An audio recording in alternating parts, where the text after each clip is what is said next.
Nations like Israel, the questions of the Palestinians, nations like Iran. Iran was a leading focus for Franklin Roosevelt and the Americans because they knew it was a very advanced, educated civilization in that region of the world. But it had a very sordid political history after the war with a lot of kind of intelligence, input into it.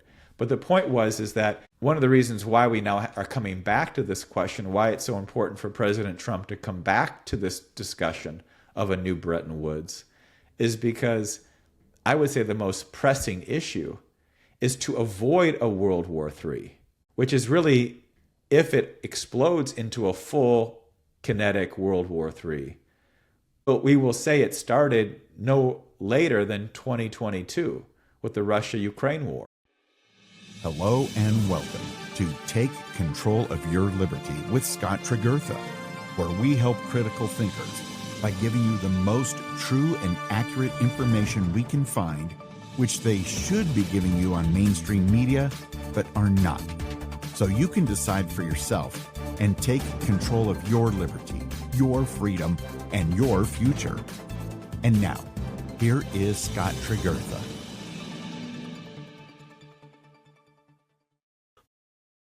Hello, everybody. We need a permanent handling for our economy instead of a bunch of manipulation.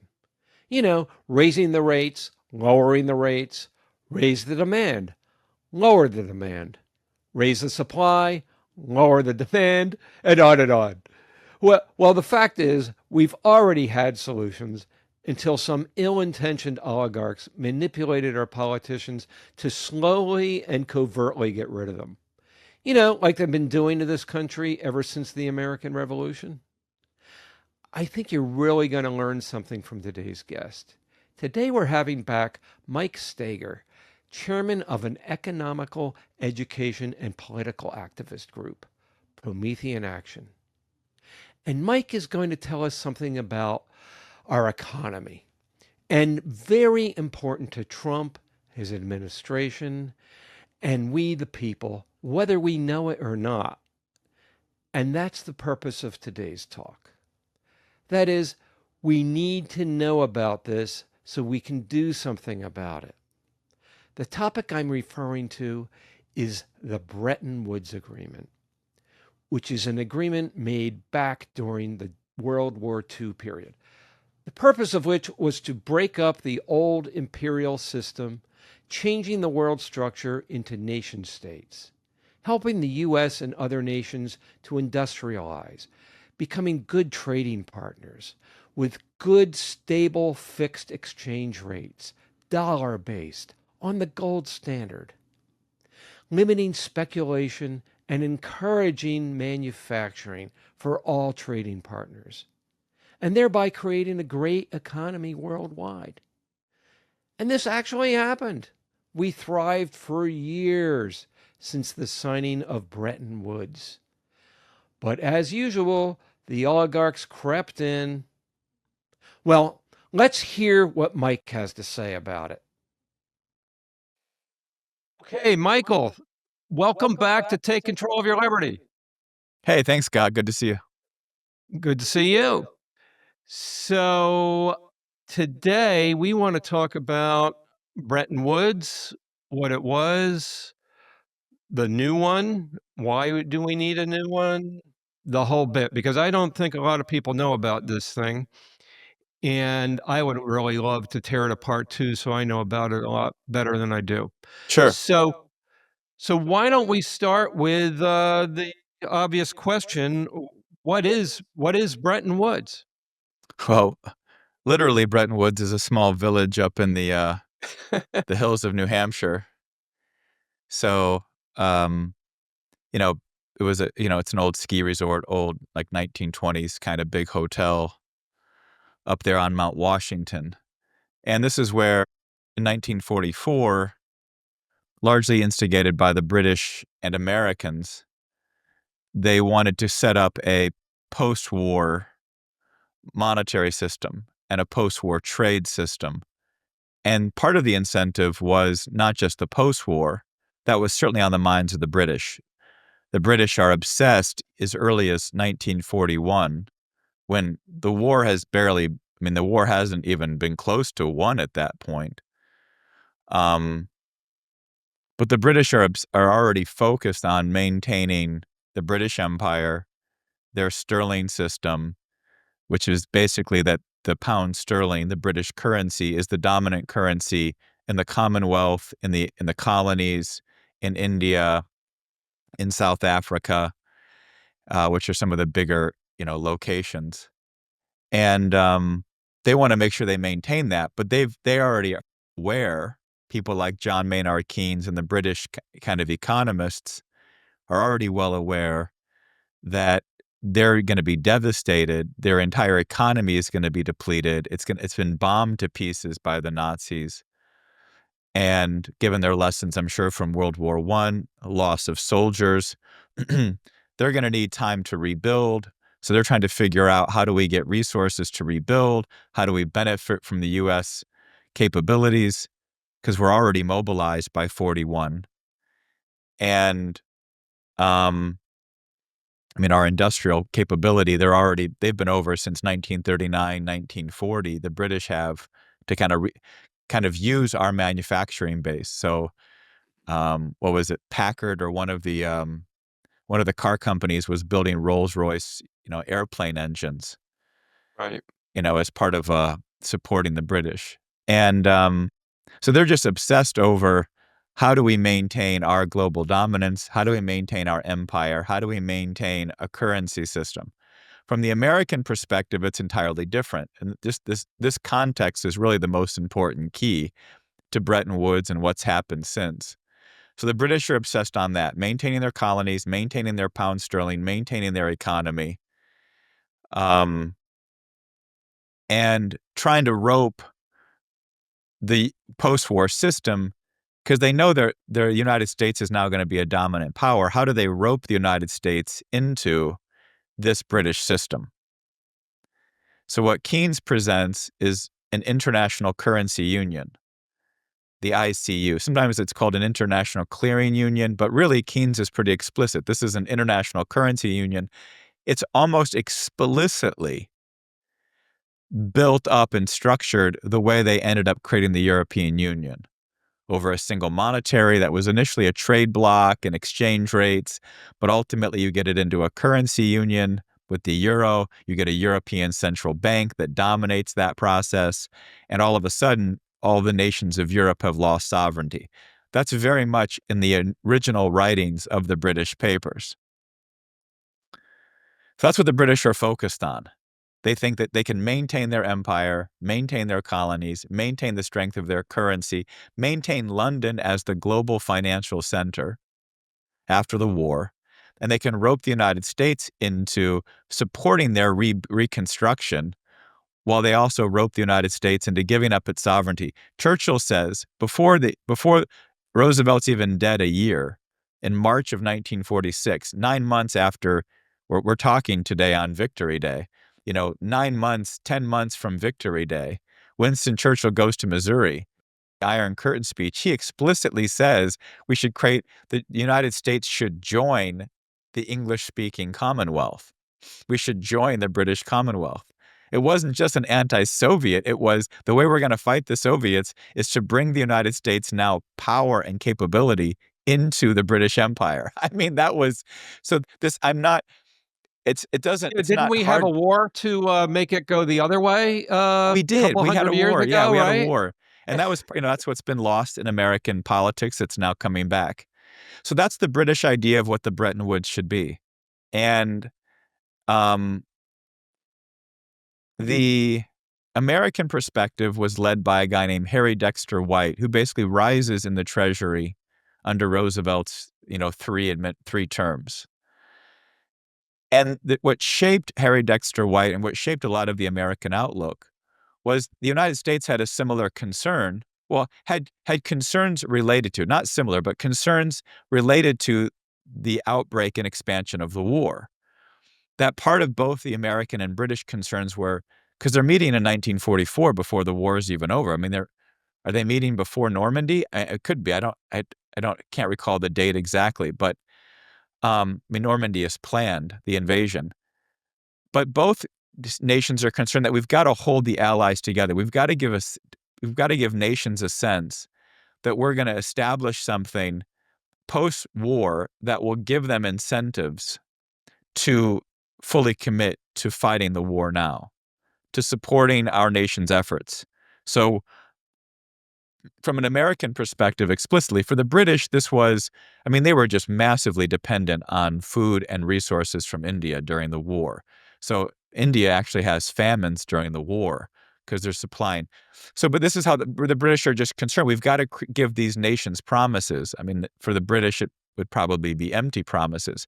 But Roosevelt knew. Roosevelt's explicit. He's telling Churchill, we're not going to get into this war. We are just not, to defend your empire. So Roosevelt's up front with Churchill right away in 41, 42.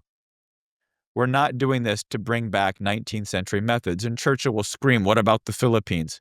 Roosevelt says, we've already got a plan to give them their independence. And Roosevelt's basically telling the Dutch, who have control over Indonesia and the East Indies, the Spanish, the French in Indochina, this is it. Hong Kong, Macau, places, there's locations in India for the Portuguese. All of these are ending. And most of them recognize it. Most of them concede. We had promises to the Chinese. Roosevelt gave promises to the Chinese at the Cairo summit that there would be no British ships in Shanghai, in Hong Kong, that this would not, in Taiwan, this would not take place. So the escalation of the Cold War was a direct violation of the promises Roosevelt had made. That's not obviously, a separate subject from the Bretton Woods, but let me just go back now to the economic questions. That the United States wanted to pull countries in, especially South American countries. They wanted support. They knew they needed the support of, They knew they needed the support of, and wanted the support of South American countries. And there was also a view from Roosevelt's political coalition that, as he saw in the United States, the extreme poverty in places like Tennessee and Georgia were so extreme that they were creating a kind of polarization in American politics. We had a movement. I mean, farmers were shooting milk trucks off the roads up in the north, like in Wisconsin, because they were not getting paid enough to produce the milk. So they were just wanting to shut down the market. This is the kind of the Grange movement. I actually just read recently the farmers in 1873, did a Farmers' Declaration of Independence. And it basically says that the railroad cartels, the J.P. Morgans, the Rockefellers, these big trusts, this is when you get the trust-busting movement. It's coming out of these 1870s and 1880s. But Roosevelt lived through that period of time. He's obviously born into a patrician family, but he has become aware of this extreme poverty in the United States as highly destabilizing to the country, that we're headed towards a European style of fascism run by the bankers, run by the trusts. If we don't balance this out, we've got to strengthen the economic power of a larger portion of our population. So that's part of Roosevelt's New Deal outlook. There's a lot of problems with the New Dealers. A lot of them are just kind of progressives and have a lot of ideology. But from Roosevelt's standpoint and some of the best people he worked with, they realized that economic development, the American system of development, like the Tennessee Valley Authority, like big power supply, industry, production, this is what's going to help empower the broader elements of American, kind of American working class. So that's to the extent the New Deal is successful, it is successful in some of these big projects like the Tennessee Valley Authority. That outlook shaped Roosevelt's team's collaboration with Mexico, with Brazil, especially in South America. And so they helped set up hydroelectric power systems in Brazil. They helped establish the steel industry in Brazil. They're helping Mexico. They're trying to help foster banking reforms, monetary reforms that would allow these nations to go through an advanced industrial process, with the United States providing some of the capital goods, some of the capital or technological know-how. So Harry Dexter White takes that experience with the American countries, and the Americas dominate the Bretton Woods contingency. Because for most of Africa and most of Asia, from the Middle East to Southeast Asia, none of these, or Central, none of these places have ever even heard of or know about, in terms of the average person, what a nation is. They don't know what a nation is. They don't know what a nation state is. So Roosevelt's attempting to break up the old imperial system. Most of these territories, these geographical areas, these peoples, have never even conceived of a system of sovereign nations before. But Roosevelt's intent on applying that for the first time, of changing the world structure. So it's a bold endeavor. It's truly an American endeavor. It was kind of at the heart of why we ran the American Revolution in the first place. So Harry Dexter White brings this kind of economic approach, that we are going to help these nations industrialize, become viable nations, because if we do that, they will be the best, strong, in some ways they put it, strong neighbors are good neighbors. And we all know it, right? If you live next door to a house that's either highly impoverished, has all kinds of domestic disputes, is just letting itself run down, is not well taken care of, or is, or other more extreme examples, that's not good for you. That's not good for your neighborhood. It's not good for your property value. So it's not like a extreme idea to say we want these nations to be strong. And for strong nations within this Roosevelt crowd and this kind of American patriotic crowd, strong, stable nations will require a strong, stable working class that has the advantages of advanced manufacturing and industry. And so Harry Dexter White brings that perspective to Bretton Woods versus what Keynes and his team is bringing, which is somehow how do we keep the British Empire alive and co-opt the United States into it. We had quite a dichotomy on the reasons for wanting this thing.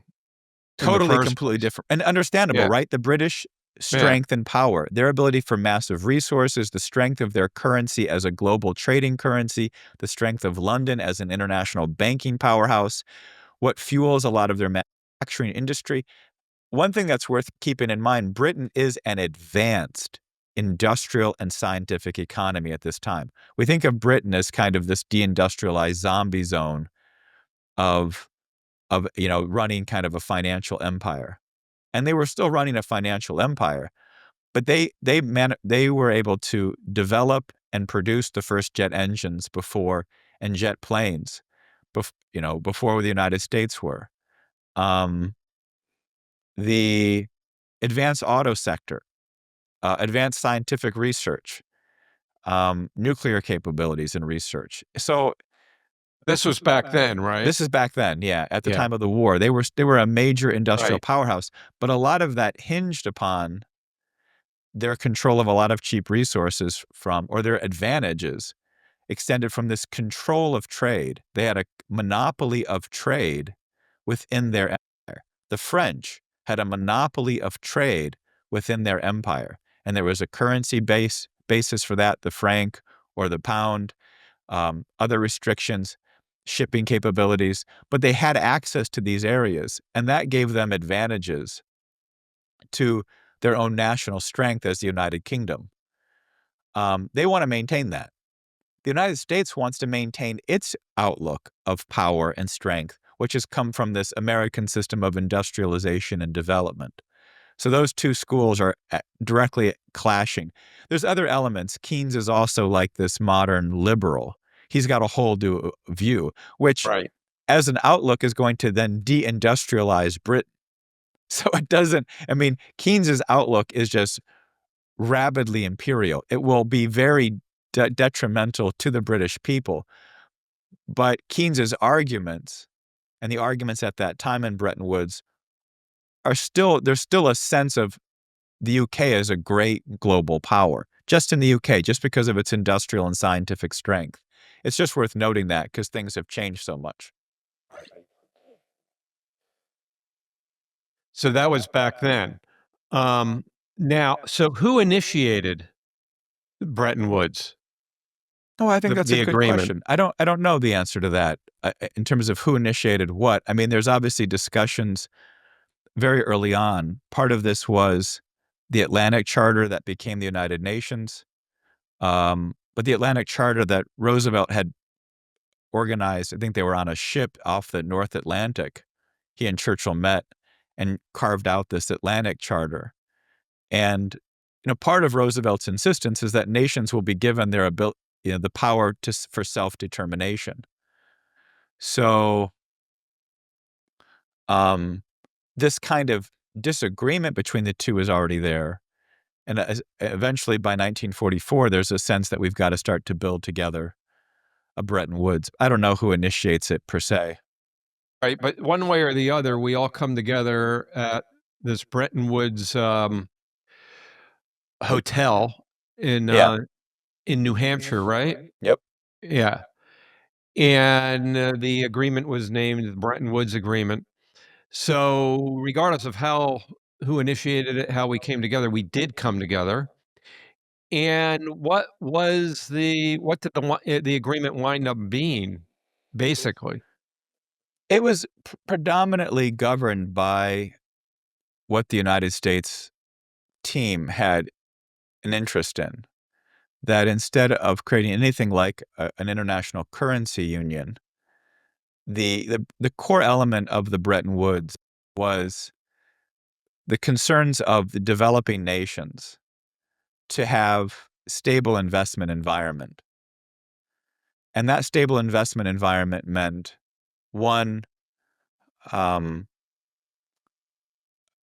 stable exchange rates. They could moderate, they could fluctuate, but they would be negotiated, and it would be established, and they would be within long-term contracts. So you'd have a stable, or what we would call a fixed exchange rate today. So that means that you can't have speculators in London gambling up the price of the Mexican peso or collapsing it down to fundamentally change the terms of trade between countries. So Okay. if the United States is going to make an investment in Mexico, then the peso collapses.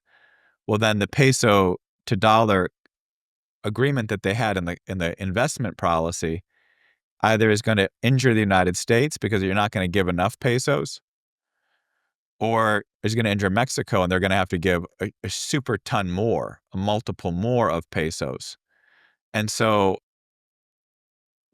you need stable exchange rates. To have stable exchange rates also means then you probably need some currency controls or capital controls. You can't have capital in and out of the country in wild forms. You're probably going to want to suppress commodity speculation. You don't want, if a lot of these countries are going to be able to provide raw materials in return for capital goods and industrial investment, then they're going to want to have stable commodity prices so they know what that's going to be, and they know what their kind of balance sheet asset lists look like. If all of a sudden you drop the price of oil or drop the price of certain commodities. So in doing so, and setting up some of those structures, and this was kind of the wish list of the developing sector and of the American crowd, if you were to go back to that today, you would be knocking out the most speculative areas of global finance. $5 trillion a day is gambled on foreign exchange rates. So people Right now. betting, hedging, etc., their trades by betting up against or for the dollar or the yen or the renminbi or the euro or so on, or any other currency. But it's huge gambling because there could be fluctuations, and so you've got to protect against it. But creating the ability to protect against it opens up the door for people to come in and also arbitrage it, or, target the country for political attack, which has been done to various countries. So this is what the American team brings, and that generally becomes the agreement. What the British had hoped was that they would be able to establish a new currency. What Keynes calls it is the bank core. So BANCOR, bank core. I don't know, who knows, but that's what he proposed. And it's like the euro. It would be supranational. the participants would be central banks. So it wouldn't even really be, it'd be almost like a central bank of central bank with a new currency. And you would basically trade with other countries based on the bank core. And everybody would have a pegged rate to the bank core. But who controls the bank core would largely be the United States and the British. And they would control this new central bank, this clearinghouse, this currency union would be controlled by the British and the U.S. So there'd be other voting rights eventually, and so on. It's nuanced, but you look at the structure of the European Union to get a good sense. This started out as a European common market, and then it becomes a European kind of union, and then it becomes a single currency domain. It evolves into something which deprives the nations of any ability to control their own credit or fiscal policies to a large degree and imposes ideological conditionalities. So the European Union today says you can't invest in these areas, you can't develop, you have to farm this way, you have to limit your methane output from cows, you have to limit your fossil fuels, you have to limit these questions. It puts a restriction on that process, and there's no ability to vote it out. It's not a democratically elected grouping. The European Commission is a non-elected executive body. Well, that's in essence what Keynes and the British are pushing. So that doesn't happen. What the Americans insist is that, no, it's going to be a dollar-based system. We're going to link the dollar to gold. We're going to peg everything else to the dollar. And we're going to create these capital and exchange controls. So there's not a lot of financial speculation. There's not a lot of financial hokey pokey. And you're going to get a focus on long-term investments into countries to create the stability, to create the political stability and the economic productivity of industry, of manufacturing, of peoples, based on those countries' own decisions of how they're going to advance their industrial capabilities. We're going to make lending in that direction. That would be then the World Bank. It was initially called the International Reconstruction and Development Bank. The IRDB becomes the World Bank. And then the IMF was there to kind of help manage trade imbalances, any attempts at currency manipulation, and to stabilize the exchange rates. So it was there to police the system that was developed, to come in with kind of emergency funding if that was needed, and to provide an orientation of monetary reform within these countries that would allow them to industrialize. That was the initial idea. And the problem is that though the structure existed up until 1971, under the advisement really of George Shultz, who's a leading globalist in the 20th century, maybe the leading globalist in the power structure of the United States in the second half of the 20th century. Henry Kissinger gets a lot of attention, but George Shultz was, I think, far more of a powerful and influential figure in policy. Under his advisement, Nixon takes the dollar off gold. And there's reasons to do it. I don't think it's really worth getting into some of these nuances. But the point is that the structure existed from about 44, 45 to 71 for about 25 years. And then they were able to tear it down.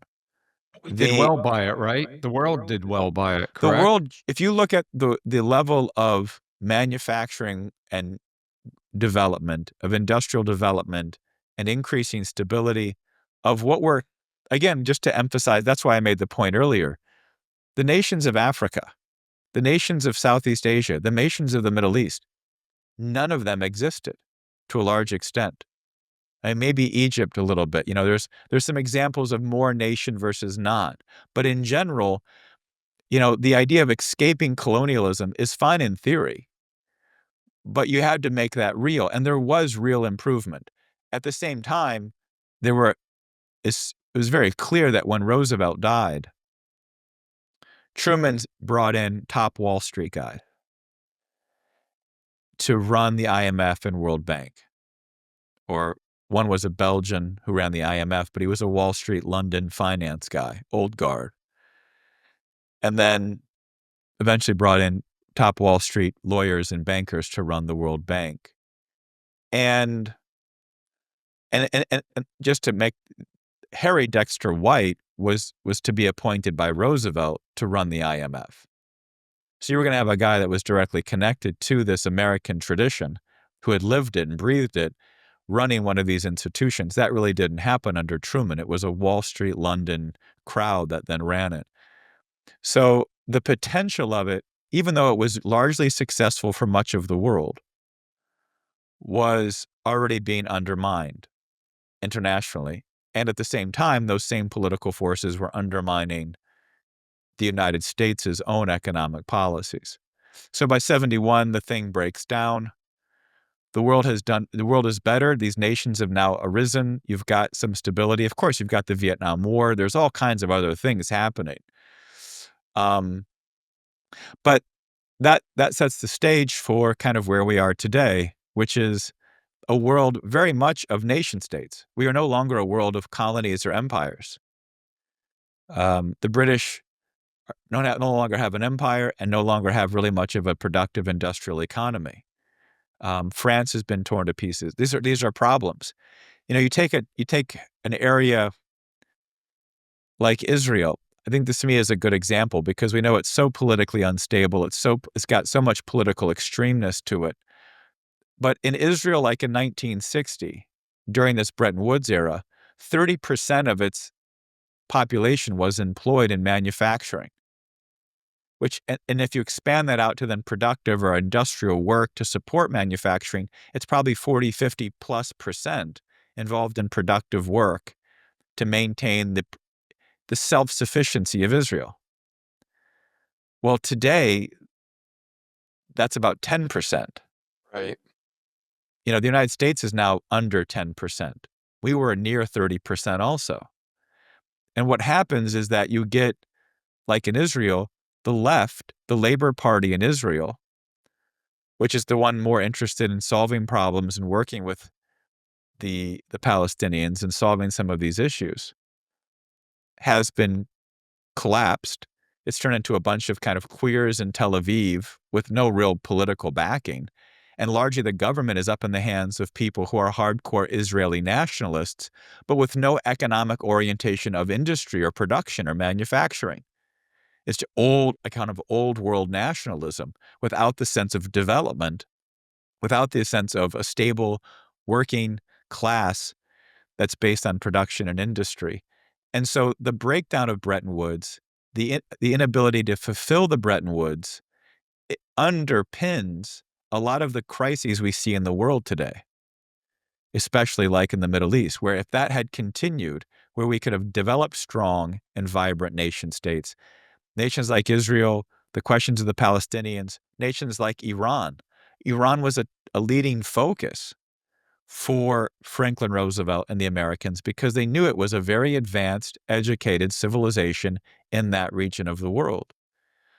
But it had a very sordid political history after the war with a lot of kind of intelligence, input into it. But the point is that one of the reasons why we now are coming back to this question, why it's so important for President Trump to come back to this discussion of a new Bretton Woods, is because I would say the most pressing issue is to avoid a World War III, which is really, if it explodes into a full kinetic World War III, we will say it started no later than 2022 with the Russia-Ukraine war. We are already 1 million people dead from conflict. Right. A massive, 1,000-kilometer, 2,000-kilometer front war, ongoing day in, day out. Then you have this eruption of intense religious conflict from the Hamas attack on Israel. That was clearly intended by the Hamas faction to create a massive war with Israel. They wanted the heavy-handed response. They wanted what they hoped would be a public relations disaster for Israel by Israel going overboard and destroying much of Gaza. That's just insane. But that's how this, I would say, British intelligence or the globalist intelligence community deploys these assets. So the same is true in India and Pakistan today. You now have India and Pakistan engaged in a kinetic war off of a similar terrorist-like attack based on religious lines that were so overtly provocative, it could only have been done to spark a kinetic war. And so one of the main reasons that Trump is doing this, and this is, he's hamstrung a little bit in American politics because the Democratic Party has factions in it. There are people in it, even in Congress, but certainly Democratic coalitions and voters who would like to see an end to these wars and a better economic system established. But because they are corralled into this kind of fascist Trump derangement syndrome program, they're forcing Trump to have to only work within the Republican Party. And that makes maneuvering far more difficult, whether it's on economic questions domestically or internationally, the foreign policy questions. But Trump is kind of doing a yeoman's job in making it clear that we've got to establish peace and we've got to establish a different world trade system. And he's explicit on both, right? I'm going to establish peace. And whether it's his Treasury Secretary, his Commerce Secretary, his trade rep, his appointment to the Federal Reserve, all of them over the course of now, 6-7 years, have made references to the need for a new Bretton Woods, a new system of global trade. His trade rep just said it 2 weeks ago, that Liberation Day tariff negotiations is not one by one with each nation, but we are building an entirely new system of global trade that hasn't been done since Bretton Woods in 1944.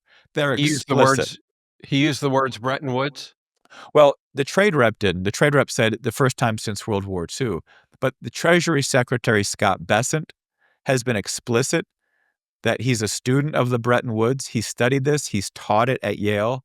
And the reason he wanted to be in support of the campaign is because he wanted to be at the table to help negotiate a new global system. And Trump's nominee to the Federal Reserve, Judy Shelton, was explicit in calling for a new Bretton Woods, calling for a fixed exchange rate based on the gold-backed, gold reserve dollar. So this is not, there is real discussion of this. And I'm not saying any of that because I think any of those people necessarily know the full scope of what needs to be done. But it shows that a number of people have come to the conclusion that we have entered a point where the only way this can work, the only way the United States can fully industrialize, the only way you can end the danger of world war and create a stable long-term global system is by reorganizing the system. And the main point of this is we need to do this before we have a devastating war. And that would really be historical because never before in human history have nations given up their own direct interests or have not maximized their own interests for the greater good. Right? It's a rare thing to do. Most nations pursue their greatest maximal interest all the time. We wind up in war, and then afterwards they try to... And then after the punishment of war and all the destruction, they go, okay. Like Europe. Yeah. Europe did this in the 30 Years' War. And then after 30 years of severe religious war and just massive barbaric genocide, they say, let's create a system that we look to our own interests, but we also look to make sure that what we do in our own interests will be beneficial to others, calling it the advantage of the other. It was called the Treaty of Westphalia. It was a founding principle in how a system of nation states, which is really emerging in Europe at the time, still emerging because you don't have a German nation, you don't have an Italian nation yet, but it's emerging. How a system of nation states would have to operate to coexist without these devastating wars. And so, but to do that without a devastating war would really be kind of remarkable. And so that's, again, Trump's aspirations and something that we should all, fully support. Wait, let's skip that war part thing that keeps happening, and let's just get to where we'll be after the war anyway. Right. And And that's what, yeah, Yeah. exactly. so okay, and there are tangents on this thing that we could go into for hours. But in a nutshell, Bretton Woods got us onto some standards: the gold standard, the dollar, and then little by little, we were maneuvered off of this stuff. Yeah. Yeah. I mean, I would even say it, to make it clear, especially for an American audience and for elsewhere, just to understand it, that for the first time now, the United States was taking the principles that were the foundation of our country. This idea that all men are created equal, these inalienable rights, this conception of the individual, and the role of the state to be a strong nation, a strong federal national government, that its core basis of defense was defending the rights of the individual to be productive and to contribute to the common good of the society as a whole. So it wasn't just protect all individual rights. People today want to lump like rights to abortion in this, and not to make it a discussion of abortion where people stand. But that's not you wouldn't say that would be a philosophical inalienable right within the Declaration of Independence. Not that we would all agree on. But we can all agree that our government should defend the right to make profound contributions in science, in industry, in politics, in entertainment, but you want to, in arts and culture, you want to create and allow people to contribute in that way, which isn't necessarily how societies have worked, right? I mean, that's not how most of humanity worked. You worked to serve some other person, not you had the free right to consume the benefits of your work as long as that contribution was to the overall well-being of society as a whole. So it's restricted to that, but otherwise you get to have free benefit of your efforts and work. You enjoy the benefits of your labor, is I think how they often said it. We were taking that kind of government and the principles undergirding it and the view of man and the view of a creator and saying, this is now going to be the basis of a global system. That's what Bretton Woods really was. And we're no longer going to allow this kind of tyrannical imperial system that the British now occupy, but it could have been the Romans, it could have been the Babylonians or the Venetians. At any point in history, the Middle Ages and feudalism, there was always this kind of control of a population versus unleashing the creative powers of the population. And we brought that. Now, I think it's understandable to say much of the world probably was not totally ready for that. They were just kind of coming out of colonialism in many cases. Right. So Europe was devastated by war. East Asia was devastated by war. You had this ideological structure in Russia with the Soviet Union. So there were real problems. Today, the Soviet Union is gone. The biggest concern for a lot of people is China. That can be addressed. There's going to be negotiations this weekend in Switzerland to get that started, I think. And the world is now much more a system of nation states, but it's not quite stable. And that really is the focus of how do you now structure this and get agreements to stabilize that system. Exactly. And Bretton Woods helped us get it standardized. And it was going well for a while, but of course the oligarchs or the British, they want it back. Okay, they weren't happy with it being like that. They pretty much had it back, right? I mean, they had it. They had the bailouts. They had the central banks. Here's what I'm getting at, though. It was stable for quite a while. And then since these guys never let go of it, they never let go of the fact that we won our independence in the Revolutionary War and so on. They always work covertly, mostly, and overtly in getting that empire back, always. So they did. We got Bretton Woods in, then it got unwound. All right. We went off the gold standard, all kinds of things, right? Yeah. Now we want it, but luckily we have a man like Trump in there and his team, like Scott Bessent, who are trying to work it back, whether they're using these words or not. Scott Bessent he's overtly saying Bretton Woods. I don't think hardly anybody knows what he's talking about when he says that. And Yeah, that's the why Wall we're Street guys here. do, London does, the bankers know, yeah. Right. But the people, the general people, I don't think most of our population knows.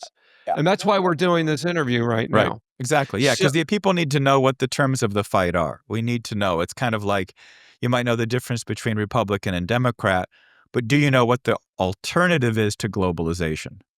Because that's what we're discussing. And that's what we're discussing. And before we get off of here today, we're going to give everybody information how they can hear more of what you do every Monday and so on. You've got your own YouTube channel also. But before we get into that, tell us, in your words, and I know we got bits and pieces coming in on this from Scott Bessent and Trump and so on. In your words, what do we want in this new Bretton Woods? Well, I mean, I mentioned some of the core, kind of economic points. You want fixed exchange rates or stable exchange rates. You want to get rid of the commodity speculation. You want some capital controls. You don't want to give a free hand to finance. Finance should be a very regulated industry because it can quickly go to total massive corruption, and then it just sucks the life out of nations and peoples. That's what finance does because they're not having to produce anything. They come up with all kinds of financial games, and they control the currency through the central banks.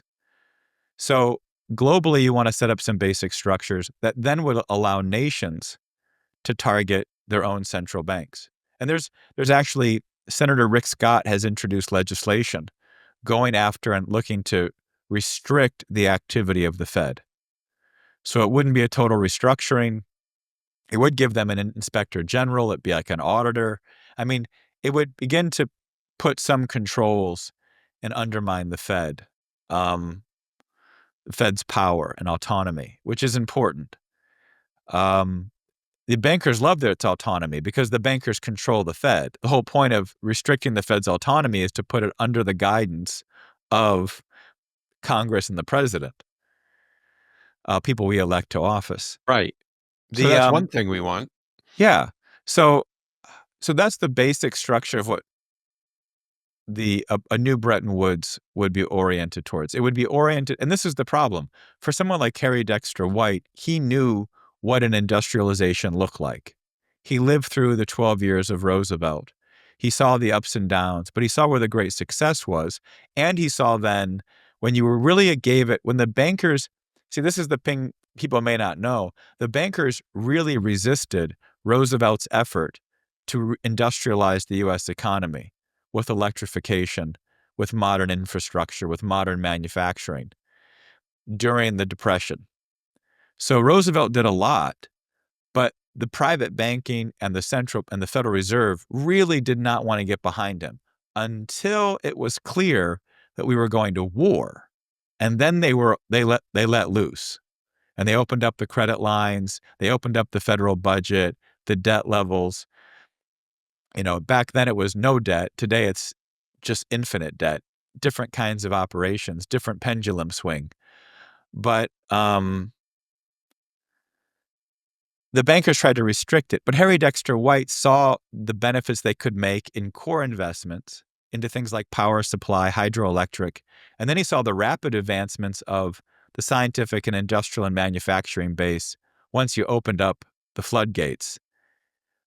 So instead of going to war, we could have opened up the floodgates and gone for massive industrialization. And that's what Harry Dexter White and that grouping saw. They saw, oh, why didn't we do this in 34, 35? Why did we wait to 39 and 40?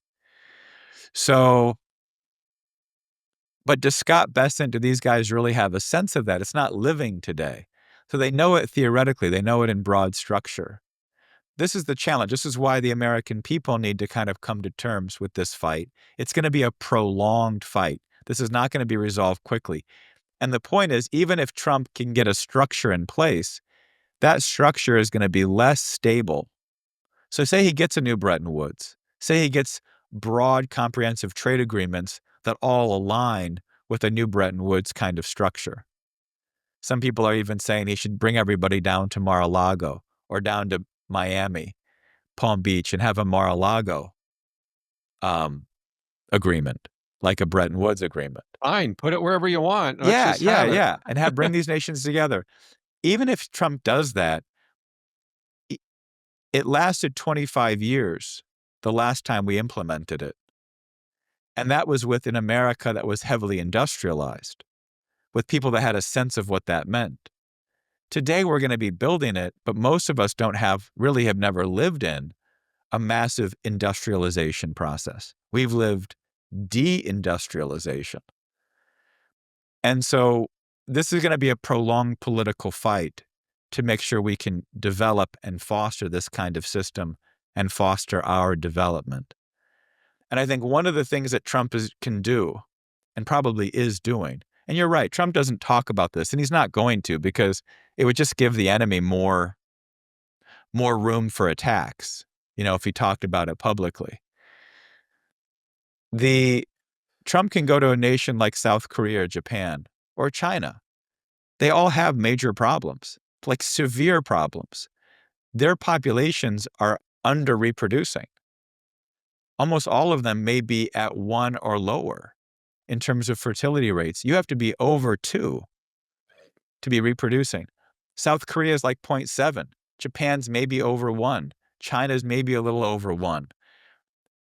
So Trump can go to these nations and go, look, you might have huge trade surpluses. You might have great production capability. You might produce all the ships in the world, nuclear power plants, rockets, high-speed rail, electronics, smartphones, computers. You might do it all.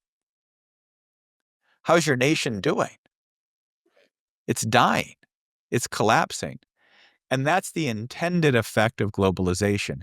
Globalization is an imperial model of Malthusianism, of collapsing the population supply, not viciously through war, but by an economic and cultural agenda that strips people of the desire to want to reproduce.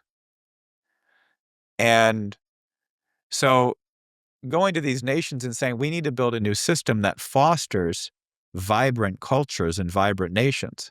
This is what J.D. Vance said when he went to Europe. This is what Elon Musk has said about Europe. These nations are vanishing. We want a thriving Italy.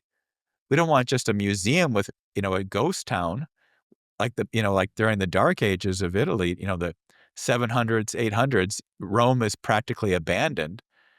You want vibrant, thriving cultures in around the world.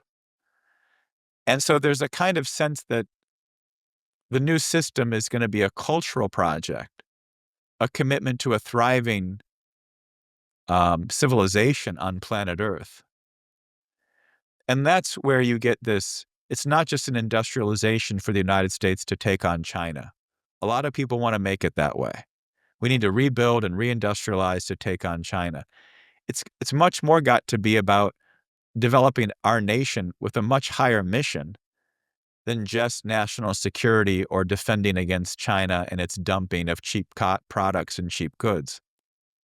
We've got to foster a global system that has the same underpinnings, the sense of principle, the sense of human identity, a view of the Creator, what you might call like a worldview. That was the worldview that shaped our founding fathers in the formation of our country. The sense that the universe wanted us to grow and develop. It wanted us to advance. It gave us this natural world to be an abundant and vibrant, creative and productive species, part of God's creation. And I think that's kind of the bigger aspects of it. Because if you reduce all of this down to preparation for war, you're not really creating the kind of new system, a new Bretton Woods, that solves the problem. The point is build a system that avoids war, that makes war unnecessary. Exactly. And so I think, we like to make economics a lot about material, like material production, industry, energy inputs, or you get a lot of people that turn it into finance. Both of those are critical elements of a new Bretton Woods. But there's also a profoundly philosophical and cultural element that has to shape this, that is as scientific, if not more so, than even the industrial or financial elements of a new system. And that to me is kind of one of my main points of emphasis. Very good. If all you do is prepare for war, guess what you're going to get? You're going to get war. You're going to get a self-fulfilling prophecy. You prepare just to Exactly. industrialize, to beat China, you're going to end up in conflict. Because Exactly. people feel like they've been motivated around that question. They're not motivated around a higher perspective of what I would say, what is the true purpose of the founding of the United States. The whole point of the United States was to prove that mankind didn't need to operate under an imperial yoke. Right. And we attempted to make that possible after World War II, but the world wasn't ready. I mean, it's one way to put it. The world was not ready to adopt that kind of responsibility and mission. But the world today is far more. I mean, the nations of Southeast Asia, the nations of the Middle East, nations of Africa, these nations are clamoring for the kind of industrialization now as nations. And so it's much more possible today. And I think Trump sees that too. I do too. And I know you have a hard stop in 2 minutes. So we'll wrap this up now. Yeah, we can Why take a don't few minutes to close it, but I should get going.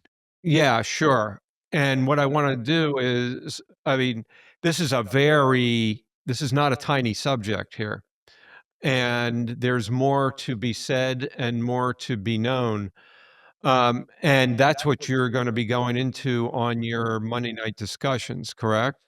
Yeah, so Promethean Pack hosts a Monday night Zoom for people, and you can subscribe on our website, prometheanaction.com, prometheanpack.com. And every Monday night we've been taking this up now for weeks, an in-depth discussion of some of these aspects. And then we have an open question and format. So if people can join that, that's a great place to get part of the discussion. Exactly, and you also have your own YouTube channel. Yeah, that's in development. Probably not as productive as I'd like it to be, but that's In Defense of Common Sense. And there are some videos there that also touch on these subjects. I love that the name of it. Um, and so, yes, you can look up In Defense of Common Sense, maybe not fully developed yet, but it's a working Yeah, there'll be it's a work videos coming out. It's just not as frequently as I'd like them so far. well, same here. Yeah. But, it's a work in progress. That's another place you can go. I'll put everything in my, show notes and in my, post log after we're done. And, in the meantime, thank you very much for sharing and helping us. And, I shall let you go now on to, bigger and better things. Well, Scott, it was a real pleasure. Thanks for having me on. Really appreciate it. It's great to be able to talk these things through. And, it's really fun to be on your show. Thank you, Mike. Thank you. Thank you all for listening. Please click the like and subscribe buttons, and also please share this interview so more people will know about the Bretton Woods Agreement and can help spread the word. And also, please check out Mike's information in the show notes. He and his organization, Promethean Action, has an online discussion group that you can participate in every Monday evening at 7 Eastern Time, which has people from all over the U.S. and other countries too. And remember, we already had the Bretton Woods Agreement, a stable dollar and gold standard, till the bad guys manipulated us out of it. So we need it back. So keep on learning and help educate your congressmen and senators. If anyone has any questions or comments, I'm happy to help. All my contact info is at www.takecontrolofyourliberty.com. I look forward to hearing from you, and until next time, remember to take control of your liberty, because you don't want anyone doing that but you.